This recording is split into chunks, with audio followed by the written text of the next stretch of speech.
There's a lot of books about relationships, obviously, a lot of self-help books about divorce and how to deal with that and cope. That's not what we wanted to do. We really wanted to say, how can we make the process of dividing assets, especially real estate, easier, and how can you be more prepared for it?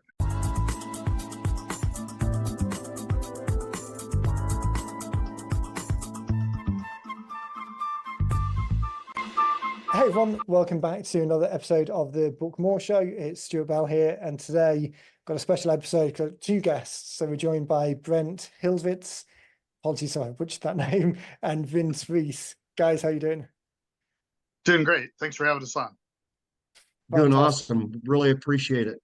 I'm looking forward to it. It's always interesting having authors on where you've co-authored something, because you get the two perspectives on the questions. And as we're kind of talking about how the book came together and what you think out of it, what you want to get out of it, the thinking that gets to that place. Oftentimes people have come from broadly the same position, but different approaches. So it's always interesting.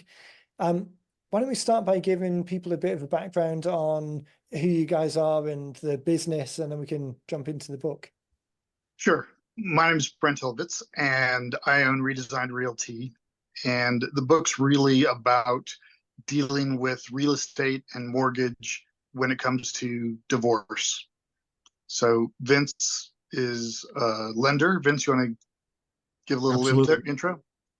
So Vincent Reece, Plum Creek Funding, ColoradoMortgageGuy.com. And what I've noticed is there's a lot of different ways that a judge or financial planners will look at income versus how a mortgage underwriter looks at it. So it's really important that everybody understands if they're going to be moving on, buying a new home, or keeping their existing home, what goes into that? How can they make it smooth? How can I help to make the transaction smooth? And that's kind of the basis of it. And this is such a fantastic jumping off point, because you guys obviously know each other, you've got a relationship, but two different organizations, but this synergy of bringing your expertise together in a way that really helps people. I mean, we often talk about pick the single target market, talk to the people that you can really help, treat it like a funnel and educate and motivate people to move forward to the next step. But the book is called, or the working title at the moment is called Untying the Knots, which again, when we think about a title that kind of really resonates and communicates what the book's about, that is a 10 out of 10 on a title. But this idea of picking the audience that you can help the most, was this particular audience the first one that sprang to mind, or did you guys work together to come up with, okay, of the whole group of people that we could help, what made you choose this particular divorcees as the group to work with? I chose it because there's so many people that don't understand how real estate ties in and how to separate that. And so that's why I wanted to really focus on it, is to help people understand that. Right. Because they do have options. They don't necessarily have to just sell the marital property. They might be able to refinance it. And there's different guidelines that they qualify for during their divorce. And then buying a new home. Oh, sorry. I was just going to interrupt for 2 seconds. I was going to say, I think one of the things when it comes to why we chose that target market, one, it was just a market that, we kind of sat down and said, what's a market where people are going to be moving no matter what the real estate market's doing? Right. And we came up with a couple of things, and one of those was divorce. And it was like, well, people get divorced, doesn't matter what the market's doing. It's not usually one of those choice things. And so we kind of came up with divorce as being a niche that made sense for us. Both of us have worked with multiple clients who've gone through divorce. So we've seen some of those experiences that people have gone through. And that was really important for us to kind of put some knowledge to those people, and ideally just get in front of some of the problems that we see happen after the fact. It's one of those things where, boy, if I'd only... Right, if you'd only been able to get there sooner. Yeah. Right, if I'd only been able to tell you this before you did that, things would be so much different and so much easier, or whatever it is. So that's really, I think, where it came from, was trying to find a really specific niche market that wasn't market dependent, wasn't dependent on what's happening with the housing market. And that's such a great point as well, because oftentimes, again, I've said it before on the show, but when you say book, what pops into people's minds is a very traditional based thing. They think of a book as a big, heavy thing that takes a long time to create, and it's kind of set in stone, and it's not movable, and it's kind of evergreen rather than of the moment. But when you think about, as a realtor, as a mortgage broker, we're recording this in the middle of 2024, so I mean there's some challenges to the market, but when you could do anything, to have thought about it enough to pick, okay, well, what is the thing that is least affected, an area of business that has to occur anyway. I really like this as a project because it kind of ticks that box. Not only is it offering the value and starting the conversation by giving something and sharing something that really makes a difference, but in terms of the outcome and the business impact of it, you could have delivered that same value to multiple different groups, but this is the one that you're doing today. It just really solves a lot of problems for on both sides of the equation, for you and for them. Yeah, and I think for us, especially when it comes to marketing, so much easier for us to be able to market to a specific group. Right. It's you can't be everything to everybody, and Vince and I don't want to be that. We have certain areas of expertise. We certainly do other things other than divorce, but being able to say, here, this is something specific. And, Dean Jackson talks a lot about raising your hand. Right. This is something where you can get people to raise their hand and say, hey, I'm in this situation, or I'm thinking about being in this situation, or we're going through this process. And, there's not a lot out there right now that, that we find that, is really useful to people when it comes to this part of it. And there's a lot of books about relationships, obviously, a lot of self-help books about divorce and how to deal with that and cope. That's not what we wanted to do. We really wanted to say, how can we make the process of dividing assets, especially real estate, easier, and how can you be more prepared for it? Actually, that's a great point as well. So when you look at the content in the book and all of the possible things that you could include, obviously the scope goes very broad and very, very niche at the same time, depending on each person's individual circumstances. But the advice that you would give someone today, is the market such that it's broadly the same as 5 years ago, or the advice that you would have given 5 years ago, has it changed now? So this is more of a timely thing as well as useful. It's actually timely, or is it more evergreen, that the fundamentals are still the same and then it becomes very case by case? Well, I think the fundamentals of real estate are kind of always the same. It's markets change, things are either easier to sell or more difficult to sell.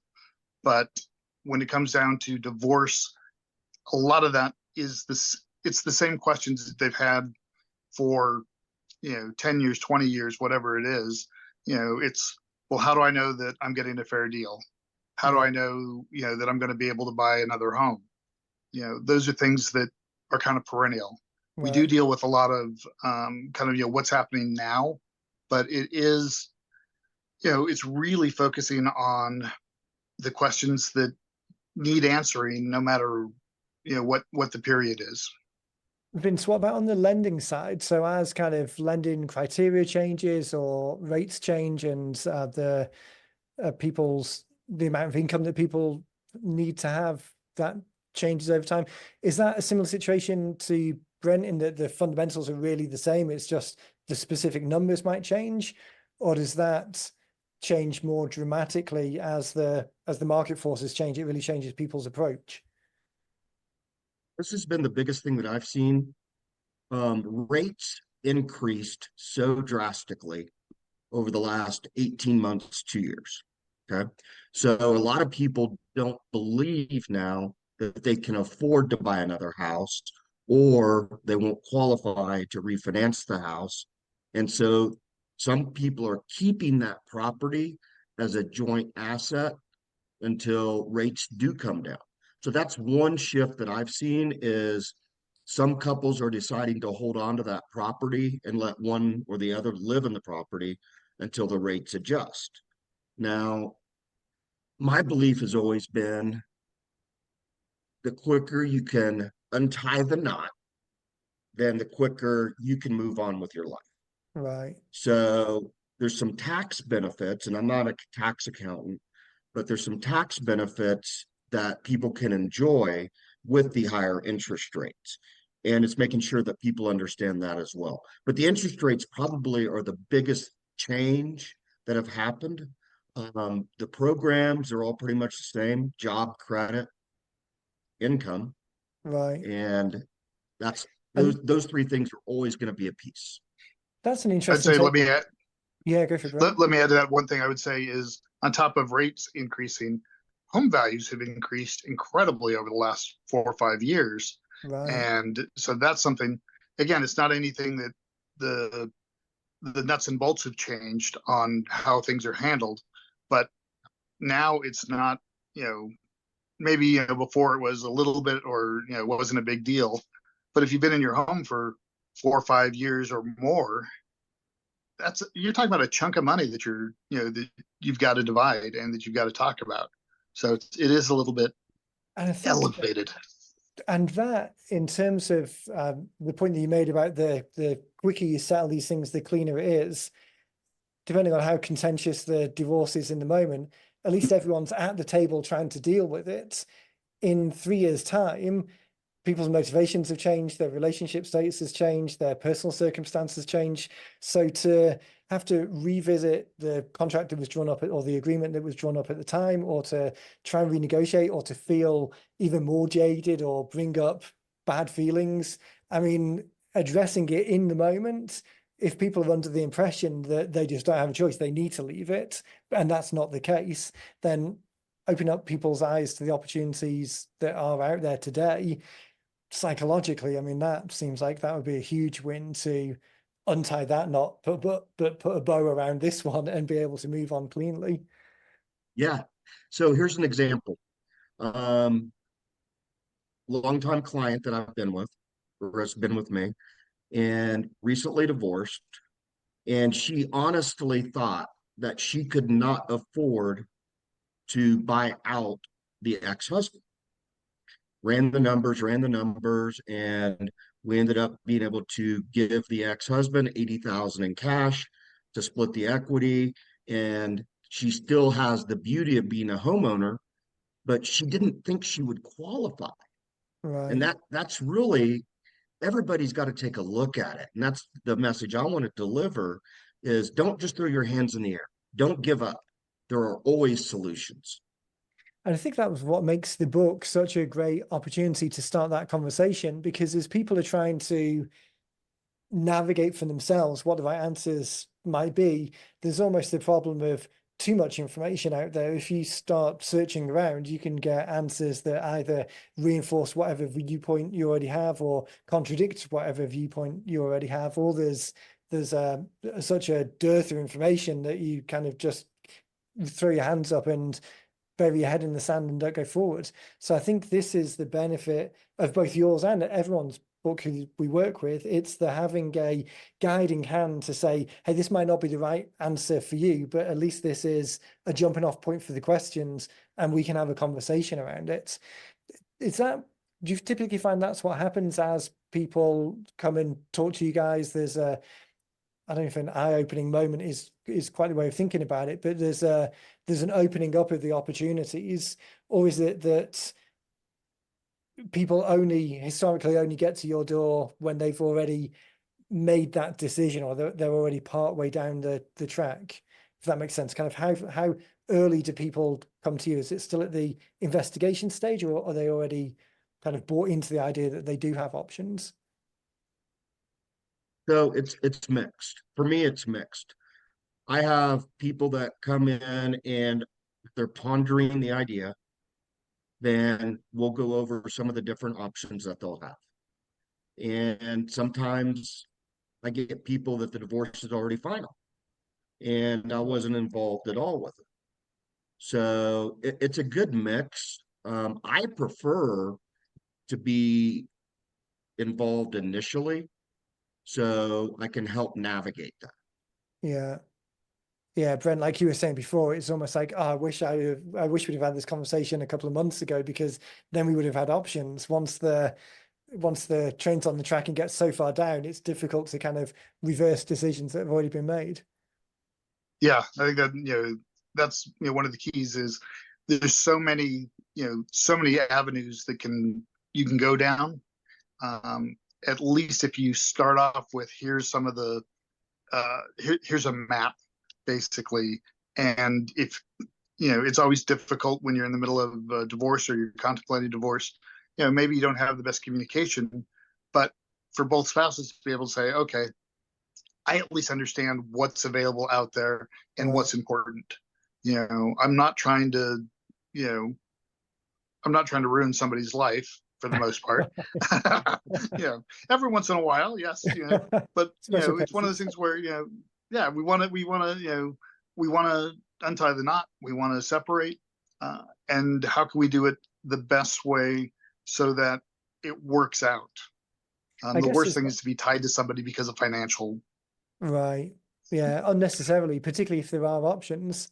I guess timing as well is proactively addressing it as early as possible means that you've got more time to make less pressured, more informed decisions, whereas leaving something to the last minute where you're forced into a time box where you have to make a decision, that surely has to be the worst outcome, because you just don't have the benefit of either taking a breath for a moment and thinking about it, or looking around for something that's better.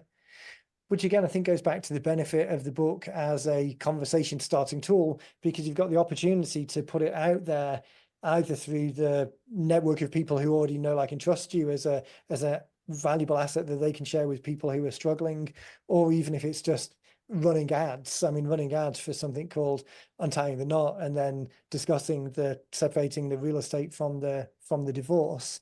If you're in that situation, it's kind of like the horse for sale type analogy. If you're looking to buy a horse for sale sign is the thing that you're looking for. And this again has that kind of flagging nature to the title. Yeah, Stuart, this is kind of another way to look at it. Would you rather buy a car when yours is broken down, or before it's broken down? Right. Would you rather buy a house 30 days before your lease expires, or start looking at 6 months to a year in advance? Right. It's the same thing to me. And we try to make it simple. Brent and I both try to make it simple. We want to take some of that pressure off, because there's so much pressure already. Right. So if Brent and I can help alleviate some of that, that's what we want to do. Yeah. Yeah. And I think that information is important when it comes to alleviating that kind of pressure. A lot of it is just knowing that there's answers out there, and knowing that there are experts who understand your situation when you're going through a divorce makes it at least a little bit of the pressure is off of you. Yeah. I think I was going to say something similar in terms of the content and the value that's been provided in answering.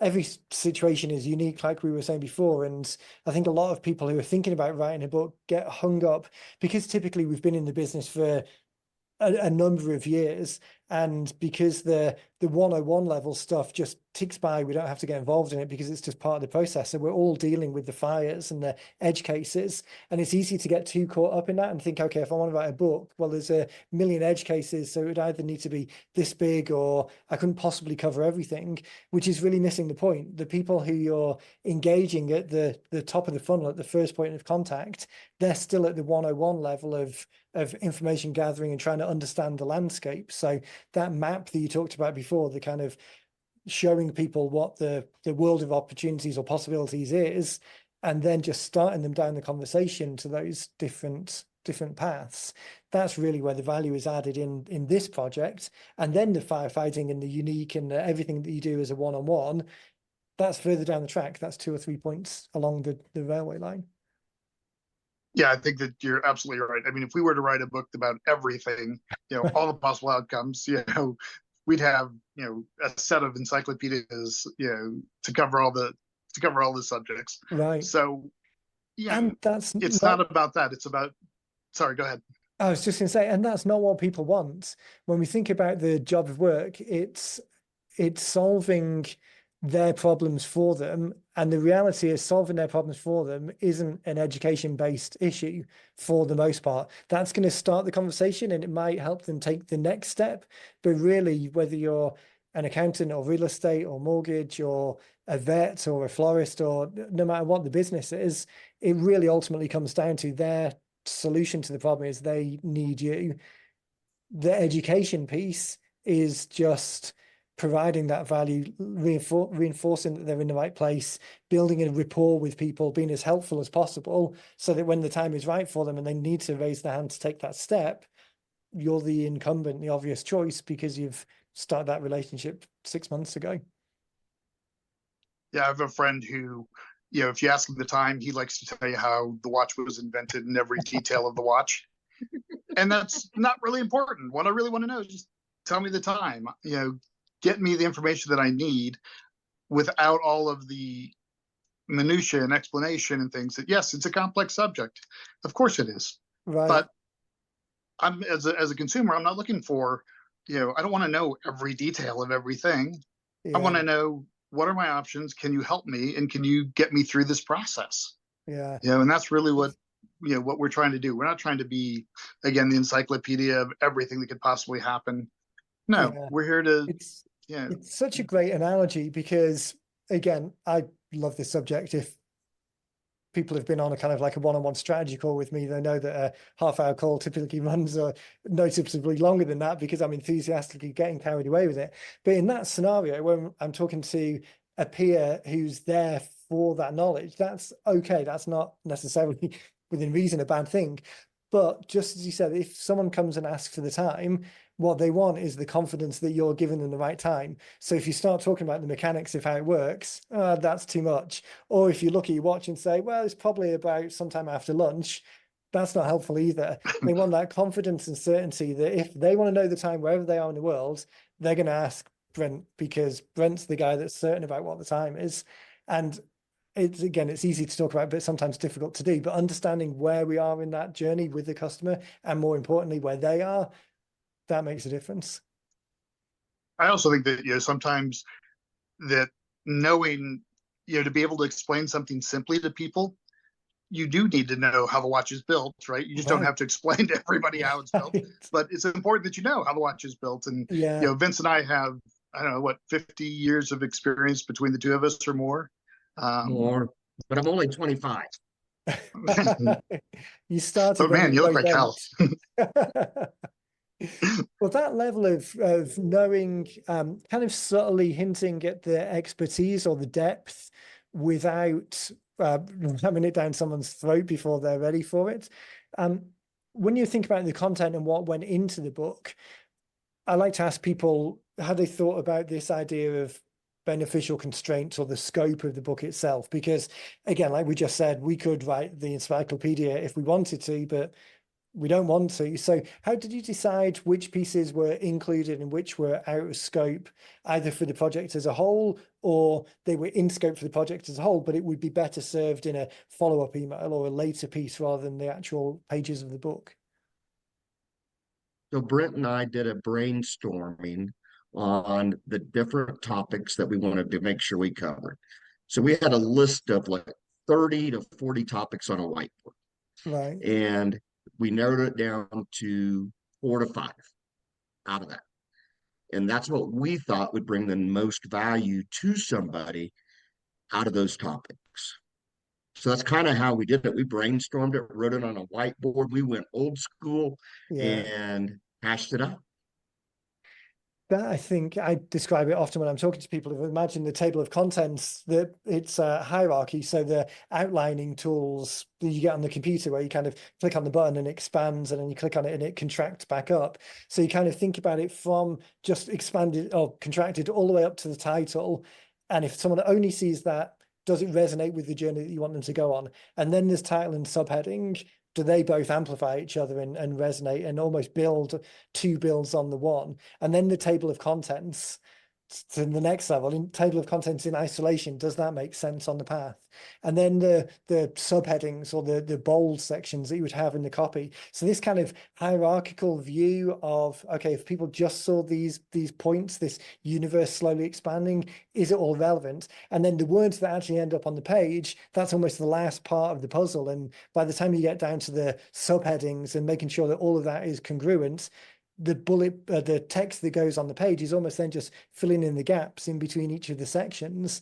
And more than the idea of just writing and it will start flowing and then something will come from it, having that very orchestrated approach. So like you did with the whiteboard, the universe of ideas, and then the ones that are going to live within this asset.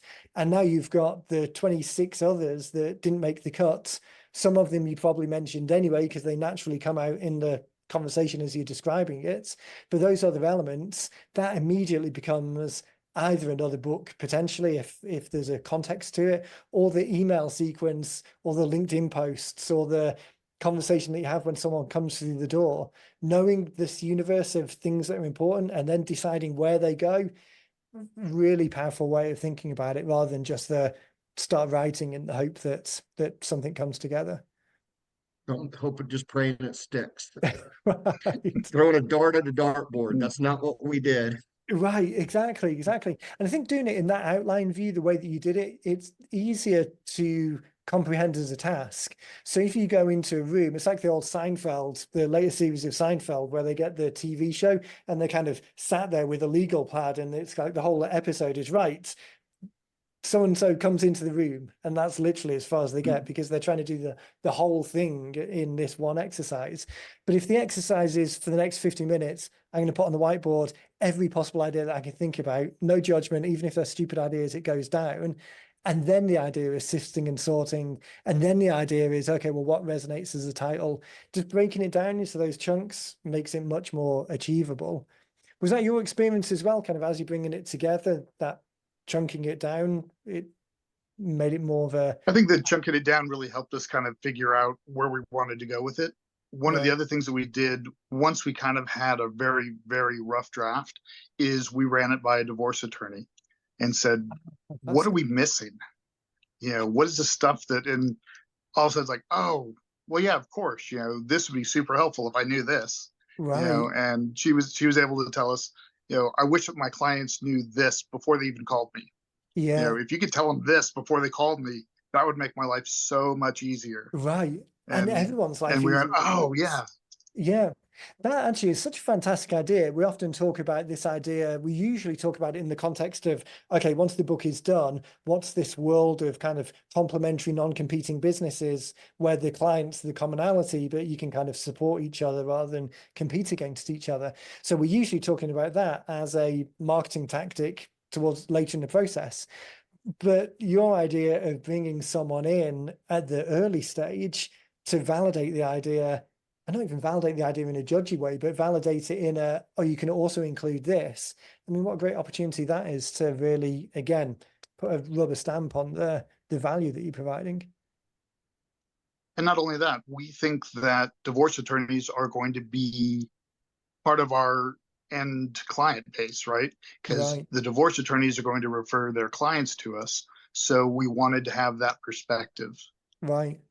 It's so funny, actually. We've got a project going on at the moment, which is we had a pilot group of people where we were using testing the ads primarily in LinkedIn, but Facebook as well to a certain degree. So testing ads for things like titles and chapters and motivations, so that rather than coming to the book with a good reckon of what it is based on your experience, kind of testing the language first, because there might be some semantics or nuance on one way of describing it versus the other. Anyway, one person in that project is a wealth manager type guy, works a lot with divorced women who are now in their 50s and suddenly realizing that they need to take control of these elements. And in part of that process, again, we were talking about divorce attorneys as this complementary, non-competing area.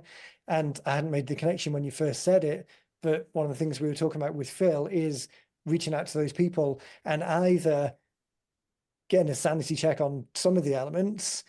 We actually didn't talk about it in terms of the overall thing, but just in some of the elements. But then also co-branding the book down the track. So once it's created, once you've got this asset created, it's easy for you to go back to that divorce attorney and say, hey, we'd love for you to put an intro into this chapter and then put your name on the front and then start using it, because it floats all of our boats in the sense of it spreads this message wider. So that idea of looking out to the people within your sphere and looking for those complementary people, so many great opportunities and so many better conversations come from it as well. It's a super. Yeah, and I think that being able to have, an idea of not only the end user, but also who's going to fill your funnel, right, in mind when you start, thinking about, okay, here's what we want to do. Here's what I want to write about, whether it's, writing about real estate and divorce, or if you're writing about, I don't know, building a sports car, whatever it is, right. Somewhere along the line, your end user is the guy that's going to buy the sports car, but the guy who works at the Ferrari dealership is, the guy who's going to hand it to him. Yeah. And if we can make that guy look smart and look like he's, has the connections, that's really important to us, right? We want them to be the hero, for giving our book away. Yeah, such an important way of thinking about it, isn't it? Because you can imagine a scenario where you knocked on that person's door, even if you had a relationship, knocked on the door and say, hey, we've just written a book, it's our thing, your clients absolutely need it, because otherwise they're going to get the short end of the stick. That's one way of doing it. And okay, you've got a relationship, so that might get some traction, but going out there and doing a podcast, creating some material with that divorce attorney, talking about why this is important, talking about the time frame of the overall divorce journey, the market changes that are happening now, the unexpected real estate boom of everyone thinks prices are high and that's a problem, but if you've been in your house for more than 5 years, it's actually an asset. What things people can do today to make a difference, anything that you can do to, as you say, elevate that person's perspective and position to their clients, the reflected light, or the fact that you're seen as a I don't even want to use the word credible, but supportive partner in this whole world as providing solutions to the clients, to the end users. It really does lift the whole. It's synergy in the perfect sense of the word.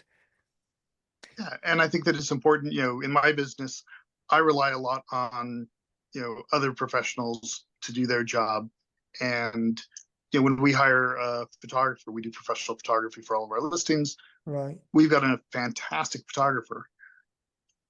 I'm not a good photographer, right? That's not what I'm good at, but she makes me look incredible. Right. And that's what, when I think about it, it's like, I want to be that same thing for my client. How can I make you look incredible? Yeah. Actually, that's a great moving on point towards, okay, now that the book's coming towards completion, the ideas of how you're going to use it. So we talked about a couple of things in passing, but do you guys have any specific plans on using the book in either ads or with existing clients or with partners? Have you thought that far ahead in terms of, okay, it's going to be finished in the not too distant future, and then coming towards the end of the summer into the fall, how we want to get it out there and starting those conversations with people? Yeah, and Vince, maybe you can help me out, because I can't remember the AOR, or there's a group of attorneys who are mediators, and in Colorado and many other states, mediation is required before you go in front of a judge or before you do anything else. The first step is mediation, and in Colorado there are registered mediators that are, I don't want to say court appointed, but they're part of the court system. And so for us, I'm sorry, what was that, Vince? Court approved is the right court approved. Okay. There you go. Yeah. So, those are kind of, our low hanging fruit. We're hoping to, get in front of them. And again, we just want to make their jobs easier. Yeah. If we can make their jobs easier, make them look better to their clients, that's a home run for us. Yeah. You could imagine a scenario where specifically that use case, if that group is big enough, you can imagine a scenario of writing a book that had a preface or an introduction specifically talking about mediation and the importance of a mediation, and how as part of the process, it's information gathering is a good way to go. And then that leads into one of the biggest decisions after what do we do with the kids is what do we do with the house?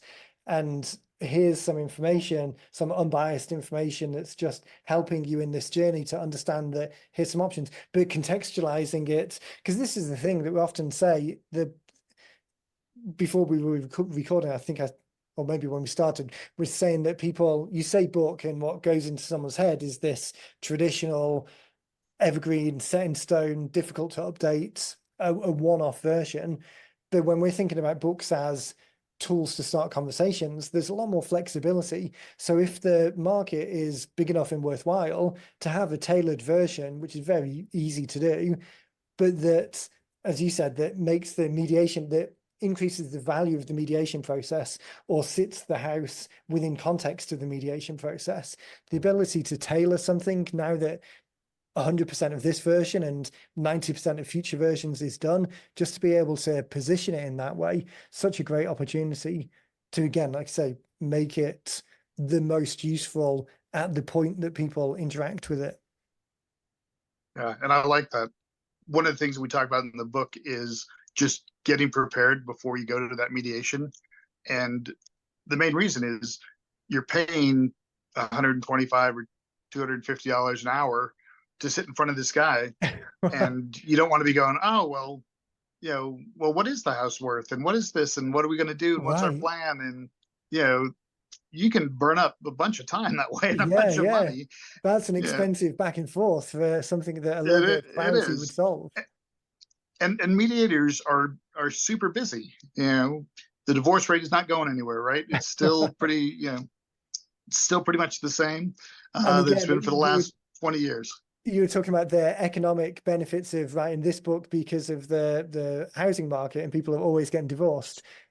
Being an approved mediator is probably counter-cyclical in the sense of when the markets are struggling, that probably doesn't help lower the divorce rate any. So maybe they're going to be busier than not. So that group of people then is kind of a great example of this complementary area of people where your clients already exist. The ideas, the other two groups are either just the advertising, the top of the funnel marketing type stuff, and then existing clients and the kind of circle of influence of saying, hey, this book's available, it's a great resource. If you know anyone who's getting divorced, then just let us know and we can give you a copy to give to them. Even if it's on, I'm talking a little bit quiet like someone's hearing, even if it's on the down low at the moment, then this is a good resource for them. Maybe do just a blank cover version as the stealth version for referrers. But we can have it wrapped in brown paper. Yeah, exactly. Yeah, it's not that kind of book. You can deliver it either with some Kleenex or one of those little bottles of whiskey, depending on what the person, how they're feeling. But yeah, those two groups, like the referrer group, the people who already know, like, and trust you, and then just the top of the funnel, like ads, basically. Any thoughts around those two channels? The two channels. Oh, sorry. In terms of whether you've got a particular strategy for reaching out to like past clients and saying, hey, we've just written this and it's a great tool. If you know anyone who's got questions, then just let us know and we can get a copy of the book to you, or running ads to, Facebook ads or Instagram ads seems like it would be, there's a certain demographic that you can maybe make some assumptions on would be the sweet spot. Not wanting to be judgy, but I'm sure that there are some, big data aggregators that know a couple's getting divorced before they even know they're getting divorced. I was on a call a couple of days ago and someone reminded me of the story of Target. I think it was Target got in trouble a couple of years ago because they were sending like baby type mailings to a house when the daughter hadn't told the parents that she was pregnant or something like that. So yeah, I'm sure exactly. So I'm sure there's a case that Big Brother knows some signs. Oh, I'm sure. So, and I'm not that smart of a marketer to know how to tap into that, but I'm sure there are people out there who do. but I do think there's, we need, for us at least, we need our sphere of influence, because those are the people that know, like, and trust us. But we also need these referral sources, where you can get somebody who is, a main line into the client base that we're looking for. Right.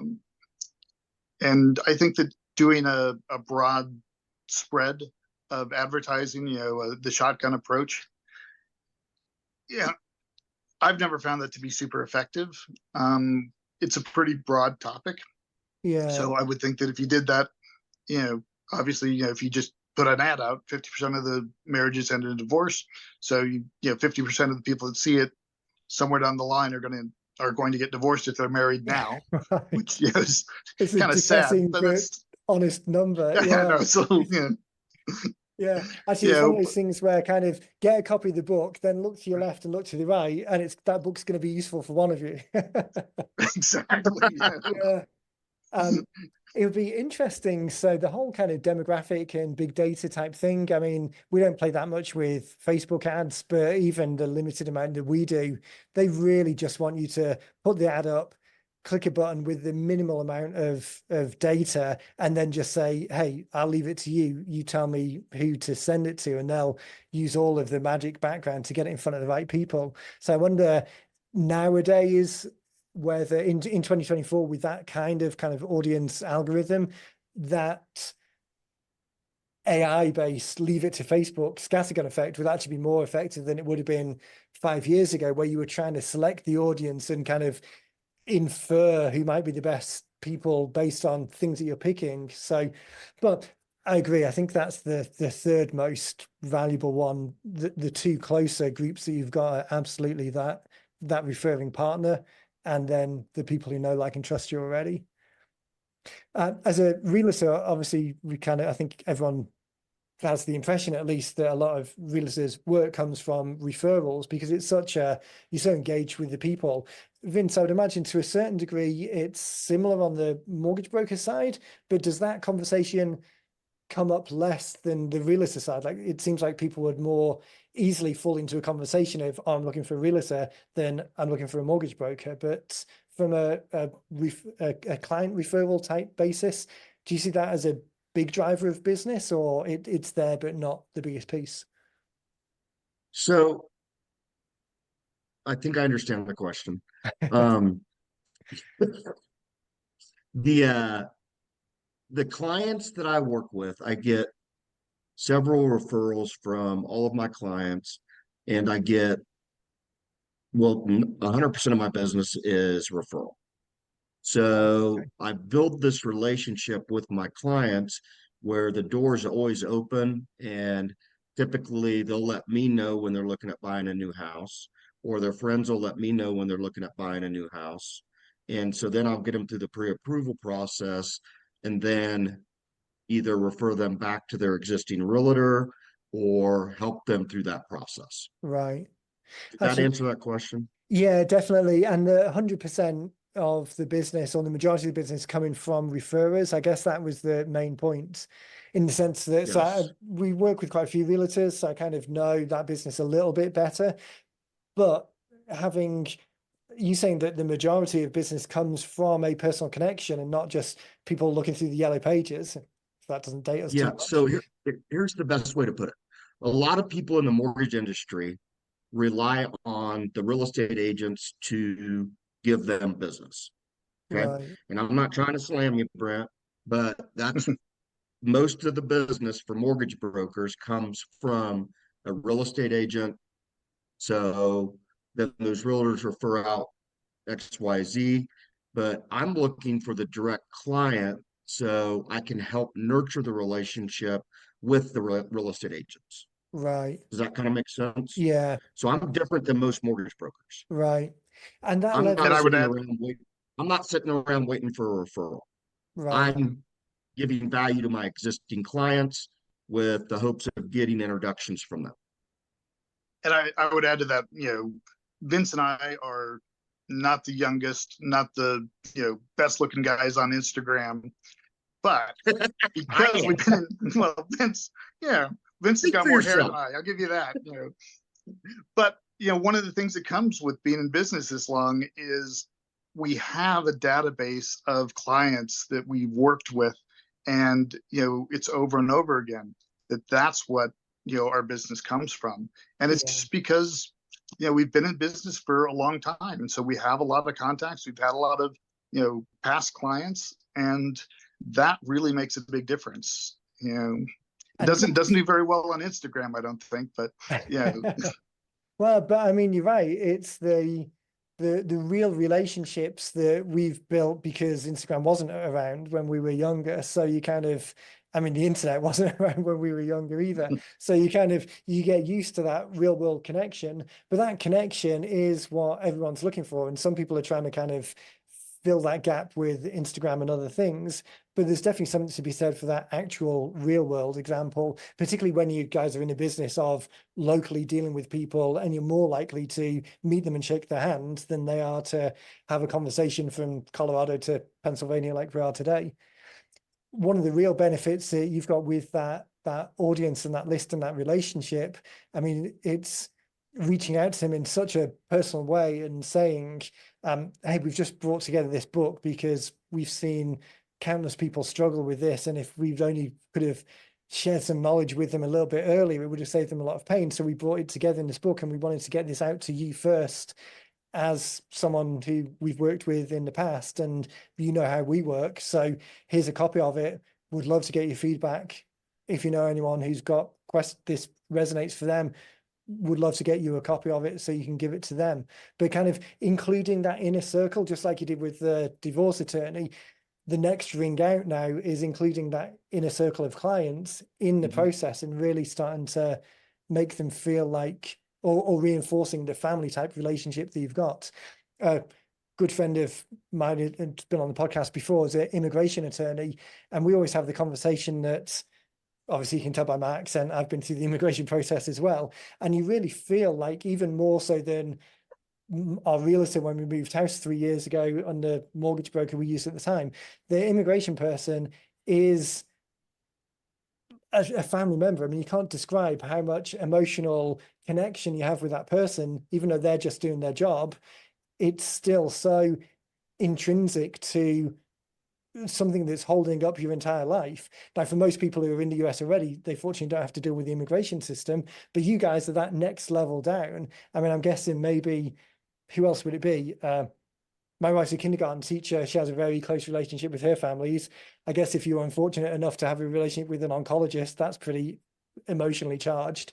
But you guys are there as helping people through divorce and moving house and remortgaging. They're real high stress things. So anyway. And I'd like to add one more thing to that, because if I have 100 clients that like and trust me, if I take 50% of those people, odds are they know somebody that's having marital problems. Right. So even 50% of that. So, like you said, it's important for us to get the word out to our sphere in a way to where we're not ruffling their pages, but look, this is what we would like to focus on, and this is how you can help me. Right. Yeah. And they might be like, I didn't even know you dealt with that. And Right. most of them would say that. I didn't know you dealt with that. And Yeah. I think it's also, we're not looking, when we talk to our sphere, it's not necessarily, hey, are you getting divorced, or, are you in the situation? No, but I know 50 people, right? Out of those 50 people, one of those people will pop into mind, like, oh yeah, I think that, Mary down the street, right? There's someone in my neighborhood who seems to know everything that's going on with everybody. Right. So I think that, that when you think about that, it's like, no, it's not about, I'm not talking to you directly. I'm just saying, if you think about the 50 people that you know, who's the most likely to need this kind of information? Yeah. And Who positioning would it in a way appreciate that, this book? right, exactly. There's something in it for them that is hopefully going to be really helpful. And even if they never, I mean, the ideal scenario is that they get the book, it kind of unlocks something for them in their head. They start talking more openly with their family member, and then they never get divorced, or they put it off Yeah. for 5 years. I mean, in the whole world of karma, that would be a great outcome. And then you know that you've delivered value and the next person isn't going to have that outcome. So you're already the kind of the go-to helpful people in the space. Yeah. I think I need to stop lying to people when we start recording these podcasts and telling them, hey, we'll probably talk for half an hour or so, because I just I was going to say, this isn't a half an hour. Right. But I mean, this It's is going to the be thing. edited down. Right. Yeah. This is the thing. I mean, when we're using books as a jumping off point, as a marketing tool, but the conversation is really not about the book. It's about the getting in front of people who you can help, and some of the people who you can help will turn into clients. But really, it's about adding value back into that world. And there's lots of elements of the conversation that come through, and that's the reason for doing the podcast. Hopefully, these calls get people thinking about ways that they can help in their sphere and their group of people and their discipline to I was going to say make the world a better place, but that seems a bit grandiose. Let's make a little section of the world a better place, at least. I think Zig Ziglar once said that if you help enough people get what they want, you'll get what you want. Right, You know, exactly. and so if we just focus on how can I help somebody get what they want, Yeah, you know, it's not, you know, if I help enough people, I'll get everything that I'll ever want or need. yeah, yeah. And have a much better experience going through life on the path as well. Oh, absolutely. Absolutely. I want to make sure that people can follow along with what you guys are doing and see the book and obviously if they're in Colorado, reach out to you guys. So what's a good website? In fact, actually, we had this before we jumped on the call. So I'm going to tell you what a good website is, and it's re-divorce.com. So RE for real estate divorce.com. Yes. I'll make sure that there's links to it in the show notes. So as people are listening on a podcast player or on the website, they can just click below. And then I'll also link to both of your LinkedIn profiles as well. And that's always a good place for connections. Anything else as we Thank you. wrap? Anything that I was going to say anything that we didn't cover, but I think we covered a lot. But anything else before we wrap up? No, I really think that, you know, for us, it's just been, and it's been a blast. I would tell you that too. You know, Vince and I work together really well, but writing this book has just been, we've had a blast kind of putting it together, figuring things out. And, you know, we bounce ideas off each other. It's been fun, and that's not at all what I expected this to be. Right. I thought this was going to be torture. A slog. It's always nice when you get a pleasant surprise. Yeah. Well, you know, dealing with Vince is torture enough as it is, but you know, it was a good torture. And this is like that rapport, the opportunities that we've all got to kind of do a project with someone who's a friend, and there's an excuse, a work excuse to kind of have a chat and do something that's fun. I mean, again, that makes the day goes quicker. It does, because I guarantee you this, if Brent hadn't followed up with me once, twice a day, it's like, oh, I'm getting to that. Oh, I'm getting to that. Right. And vice versa. It's like, we did have fun with it. It was a lot of fun. It's a serious topic, but we still had fun coming up with the information and the data. Right. And I think that's a takeaway that hopefully people will get as they listen to more and more of these, is because you guys are talking about the project is fun and an opportunity to collaborate with people who you might not have had a conversation in that way. Someone else a couple of weeks ago was saying that as they were going through the process, because they were forced to sit down and think about it in a little bit more of an orchestrated way, then they thought about other business elements that the conversation would have just never popped up. Nothing to do directly with the book, but it was just a way of thinking and framing things that they hadn't thought about before. So yeah, there's definitely a lot of benefits of going through the process. Guys, again, just thanks for your time. I think this opportunity to share your journey and your story with other people will hopefully get their wheels spinning a little bit and think about it. And I'm really interested to see, as the book gets towards completion, and what you guys do with it and the stories that you start getting back. It'd be really great to circle back in a few months and talk about what's become of it and the stories that you've got after it's out there in the world. So thank you, everyone. Thanks for listening. And we'll catch you all in the next one. Thank you. Thank you very much for having us. We appreciate it, and we appreciate all the help that you've given us in bringing this book to fruition. Because, you know, an idea is one thing, and be able to get it to the end, that's a whole nother story. And we appreciate everything that you at 90 Minute Books have done for us.